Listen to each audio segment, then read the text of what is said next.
अस्सलामुअलैकुम dear students, welcome to Punjab technical and science academy. मैं हूं आपका इंस्ट्रक्टर मोहम्मद बिन जमील।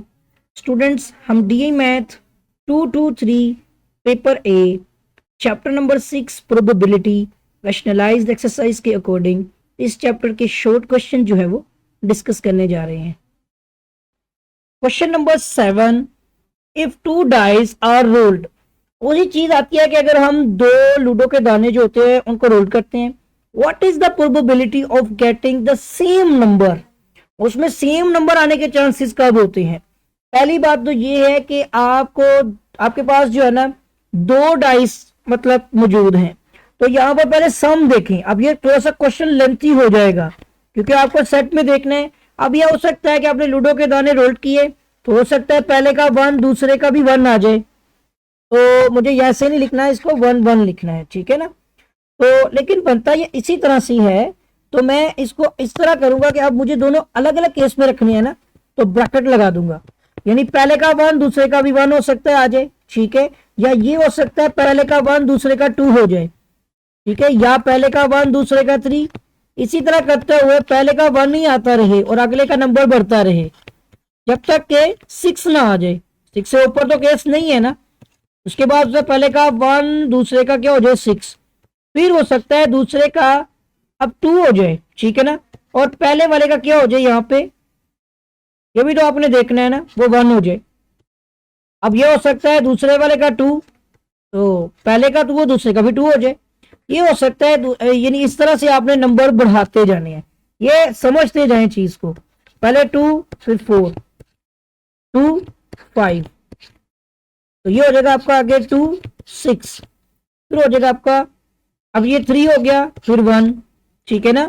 फिर इसी तरह से 3 2, हो सकता है पहले का 3 दूसरे का 3 आ जाए, तो यहाँ पे सिमिलर हो रही है चीजें, देखते जाएं। फिर हो जाएगा 3 4, फिर आपको हो सकता है 3 5। ये बिल्कुल एक्सप्लेन कर रहा हूँ वरना 36 हो जाएंगे। 6 साइडें एक की 6 दूसरे की, लेकिन यहाँ पर मैं आपको पूरा डिटेल में बता रहा हूँ तो समझ लें इस चीज को। ये केस ऐसे बनता है 4 1, जब तक कि ये 6 और 6 ना हो जाए तब तक आपने चलाना है इसको। फिर आपको नंबर काउंट करने हैं ये कितने बन रहे हैं। 4 3 4 4 4 5 एंड 4 6। अगला नंबर फिर चेंज हो गया, आप 6 तक तो आ गए थे ना, अब 5 1।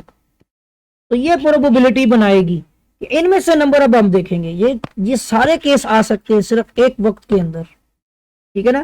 तो यहाँ पे क्या है जी 5 1 5 2 5 3,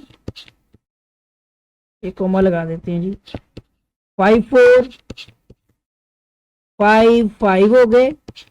और ये कोमे लग रहे हैं जरा, इसमें थोड़ा सा लिखने में है लेकिन आपने ठीक कर लेने। देखिए 6 तक खत्म हो गया ना, अब 6 वाला आ गया, 6 1 6 2 6 3 हो गए, ठीक है।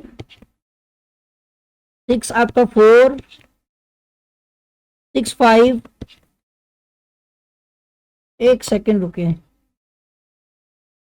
बस ये हमारा इख्तिताम यहाँ पे खत्म हो जाता है क्वेश्चन समझने में ही, ठीक है ना। ये नहीं, अब आप ये देखें कौन कौन से नंबर जो हैं जो सेम आ जाए दोनों के। ये हो सकता है ना, या तो दोनों के 1 1 आ जाए, ये ले जी, या तो दोनों के 1 1 आ जाए, या तो दोनों के सेम होने के लिए 2 2 आ जाए। 1 4 तो सेम नहीं है ना, 2 2 आ जाए।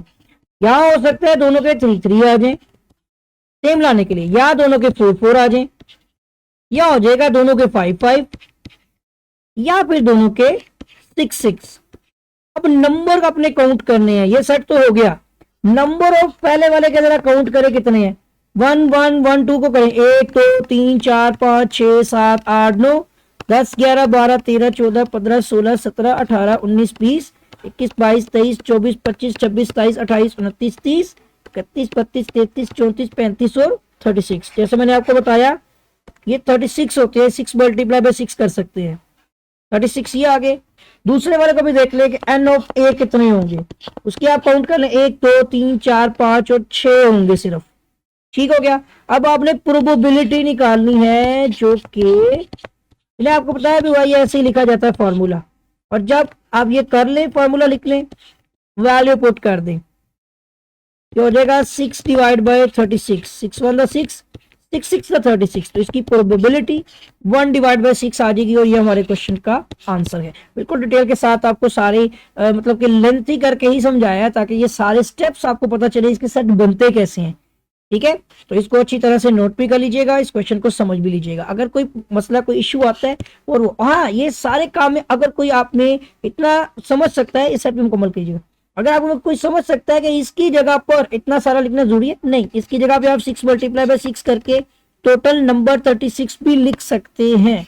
यहाँ पर नहीं, ये उसके अंदर एन ऑफ एस के अंदर, यहाँ पर ये टोटल 6 मल्टीप्लाई बाई 6 करने से ये 36 बन जाते हैं। बस ये याद रखिएगा और मैं उम्मीद करता हूँ कि क्वेश्चन आपको समझ आ गया होगा। क्वेश्चन को नोट भी कर लीजिएगा, कोई भी क्वेश्चन के लिए कमेंट कर लीजिएगा। ठीक है, को क्वेश्चन समझ आ गए होंगे और अगर आपने अभी तक मेरे चैनल को सब्सक्राइब नहीं किया है तो चैनल को सब्सक्राइब भी कर लें, साथ ही बेल आइकन पर क्लिक भी कर दें, वीडियो को लाइक कर दें, शेयर कर दें। कोई भी क्वेश्चन क्यूरी वगैरह के लिए कमेंट कीजिएगा। आपके साथ भी मुलाकात होगी एक नई वीडियो में एक नए लेक्चर के साथ। तब तक के लिए अल्लाह हाफिज।